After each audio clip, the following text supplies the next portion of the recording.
Something I'm really excited to show you, EcoFlow's all new River 3. We've all been through a power outage before, and it sucks. We've gotten real used to electricity, trust me, I have too. The new solar generators that are out there, my opinion is EcoFlow is the Cadillac. At various sizes, you can hook them up to solar panels and have a constant power flow all the time. Anything from a 6.5 watt LED bulb on up to we're going to test and see what exactly this little guy can do. Now we're going to torture test this one, but this is the smallest guy in their lineup. They have various sizes for whatever you want to do. This is just the first series I bought. How about a 75-inch Sony TV? Okay, let's go on with the TV. Whoa, we have picture.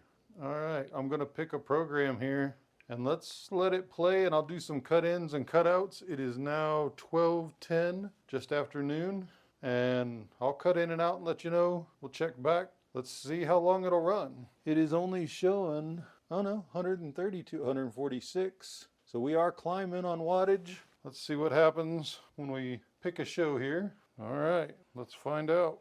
Update time. It has been 30 minutes. It was 12:10 when we started. Let's see if we can show you just for proof. It's 12:40. We're at 67% and it's still showing 145 watts, 146. I'm extremely impressed. One, I thought this TV pulled a lot more power than that. But two, that this tiny little box has been running a 75-inch LED TV for 30 minutes and no problems. We are at exactly 1 hour and 20 minutes. We started at 12:10. We're at 12%. This will also show us if this thing gets all the way down, goes 1% and then shuts off at 0, which is pretty impressive if that's what it does too. So just bring in your real world. Let's see what happens. Okay, change of plans. I've got a different idea of how I want to continue these tests on it. So it's showing we're at 5%. It is absolutely going at about 1% a minute. So I'm confident in saying it's going to end at an hour and a half. We've only got, it's saying 4 minutes left, and I believe it. So now what I want to do, that was just the display, not the actual unit, is I want to plug in the unit to the wall. All right, show you what it does here. Let's see, let's give you a little zoom. All right, so you can see on the screen there that the input now is climbing, showing how many watts is coming into the machine.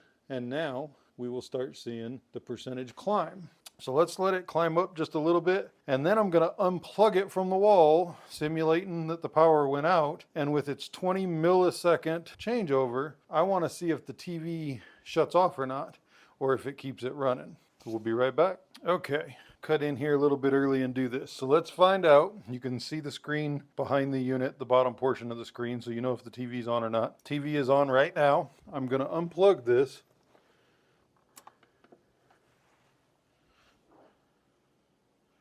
The TV never shut off. That is freaking awesome. Okay, so the uninterrupted power supply claim is true, and this mighty little guy kept a 75-inch TV running for an hour and a half. In my book, that's pretty awesome. Okay, we are completely unhooked from the unit. TV's plugged back into the wall. We're showing 6%, 5 minutes on the EcoFlow River 3. Let's plug her in and see if the claims they make about how fast it charges are correct. So we are at, let's see, 1:38 in the afternoon. We'll be back. Let's see how long it takes to go to 100% on actual 110, 120 power out of the wall. All right, we're about to cross to 100%.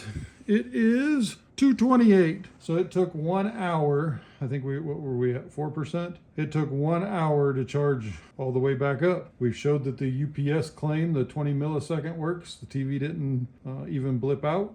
And I think this is a good real world test. All right, let's think of the next one. It's almost noon and Mrs. Chili Pepper and I want some coffee. We're going to go with cold coffee today, and we're going to see if the little EcoFlow River 3 powers the coffee machine, gets a full pot, and where it ends up in its power range when we're all done. So hopefully you can see it over there on the display. We're 100% charged. We are not plugged into the wall with the River 3. And it says we have, well, it says 85 hours at 60 hertz. Okay, that's not going to mean anything for us. Can the little EcoFlow River 3 power a full cycle on a bigger coffee machine? We're going to find out. We wanted to make some cold coffee, so I went ahead and hooked it up here. You can see no wattage in, no wattage out, and a full charge. Let's see what happens.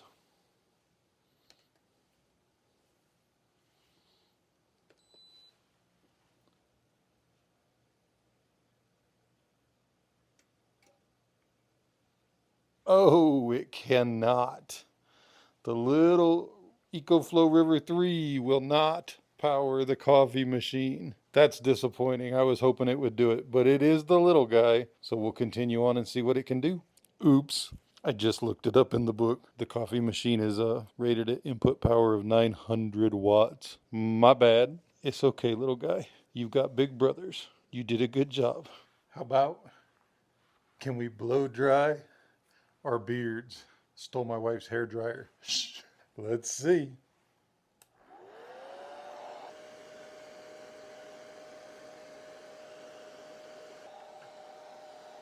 Let's see if we can go on high. We're showing 234. Oh, we lost it on high. It shot up really high. Okay, you can on low, not on high. Okay, major torture test. The New Wave electric hot plate. Now, on this one, just to be transparent, we have 3 settings. I'm on the 600 watt setting. Let's see what it does. Okay, had to go out and get my cast iron because this is an induction for the New Wave. All right, let's go medium. We'll go medium low right now. 175 degrees. Let's just see what happened. I put some water in here. We already had still a little bit of oil for the seasoning, but let's just see what happens. Okay, that annoying beeping that you're hearing there, is it detecting if it's an induction ready pot, which it is, so I don't know what it's doing, but it is running. And we are heating up actually pretty quick.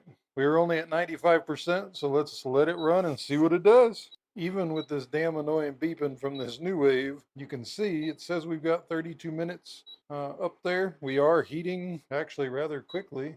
There we go. We're at 83%. We're 5 minutes in right now. And I think it's quite feasible to say that you could, in an emergency situation, you could actually cook something with this, just to show you how the temperature's coming up. All right, let's move on to the next one. Since we see this is going to work, and it's really not what it's meant for, we're just torture testing it. But I went up to the medium setting at 180 degrees. We could go 200. Let's see what we get for what it says for wattage. It's jumping all over the place with this induction, but we're going up above 400. I can feel the heat coming off of it. So yeah, I'm going to call that a heck of a pass. I'm going to go out on a limb on this one and say there's no way. But we're going to try and see what happens. Oh, that's a no-go.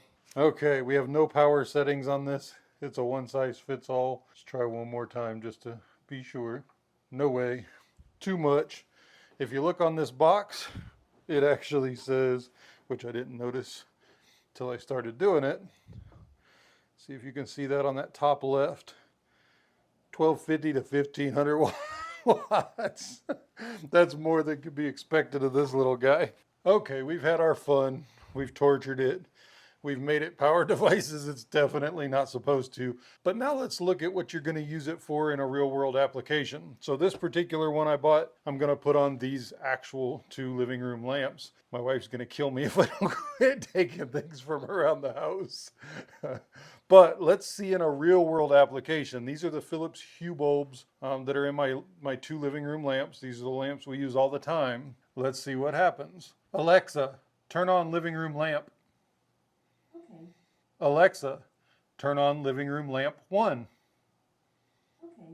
They're LED bulbs, very low draw. Like I said, it is Philips Hue. So let's just see exactly what it'll do, kind of give you an idea, because this is how I intended to use this unit when I bought it.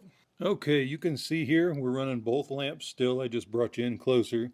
It's showing that we're pulling 18 watts. 2 living room lamp bulbs. We already torture tested it, so we were down to 79%. It says on the screen here that it'll run that for 9 hours. At 100%, it's going to run a lot longer than that. We're going to run this down and then show you how long it takes to charge it up on a solar panel. So I bought 2 of these units. I bought one to keep in the cabinet below where I do my internet modem and router. I've got them both plugged into it. And then I bought this unit to put under my end table between where the wife and I sit, and it'll have these 2 lamps hooked up to it. Plus then we have the USB-C ports on the front so we can plug in our phones and charge them. So if the internet does go out with the uninterrupted power source, it'll automatically click over. We can have lights in the living room. We can be playing on the internet because my modem and router's plugged into it. We can charge our phones up, make it as comfortable as we can for a very low dollar amount. So this is the smallest guy from EcoFlow, but I just kind of wanted to have a fun time, or have fun